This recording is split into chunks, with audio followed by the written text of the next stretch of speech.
World War II was a conflict that spanned the globe. It began in 1939 and did not end until 1945. These 6 years of fighting reshaped our modern world in ways we still feel today. It was a war of immense scale, drawing in nations from every continent. The conflict was fought between two primary alliances. On one side stood the Axis powers, led by Germany, Italy, Japan. Their ambition was to expand their empires through military conquest. Opposing them were the Allies, led by Great Britain, the Soviet Union, the United States, and China, along with many other nations who joined the cause for freedom.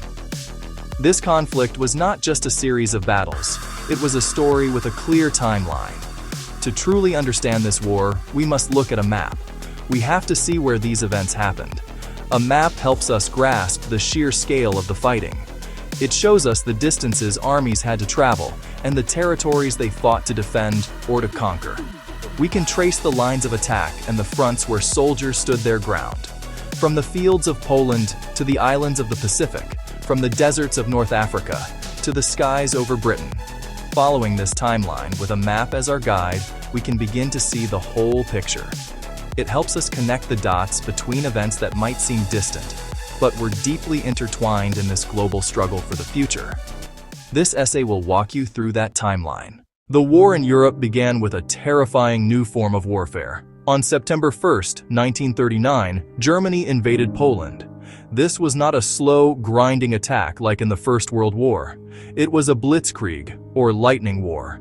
German tanks, planes, and infantry moved with incredible speed and coordination. They overwhelmed Poland from the west. On September 17th, the Soviet Union invaded from the east, sealing Poland's fate.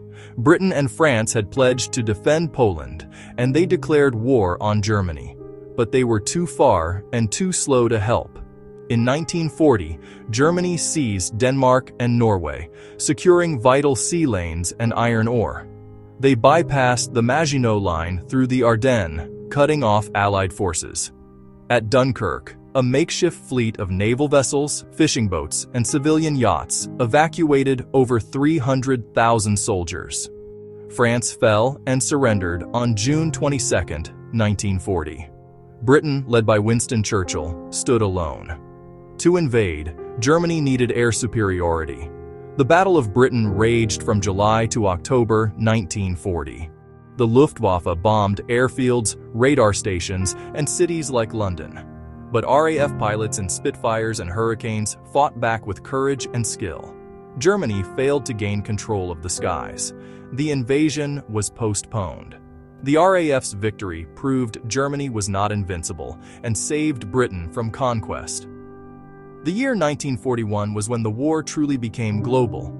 Two monumental events expanded the conflict: Operation Barbarossa and Pearl Harbor. On June 22, Hitler broke his pact with Stalin, launching the largest land invasion in history from the Baltic to the Black Sea. German advances were devastating, encircling entire Soviet armies, reaching Leningrad, Moscow, and Ukraine.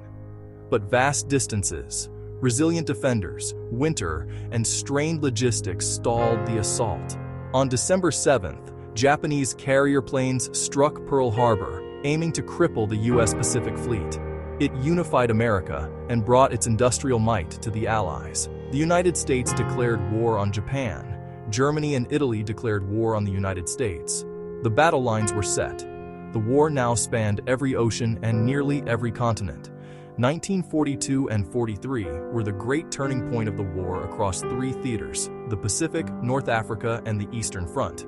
Japan swept through the Philippines, Singapore, and much of Southeast Asia. But at midway in June 1942, U.S. code-breaking enabled an ambush that sank 4 Japanese carriers, ending Japan's rapid expansion. From defense to offense, the Allies began island-hopping toward Japan.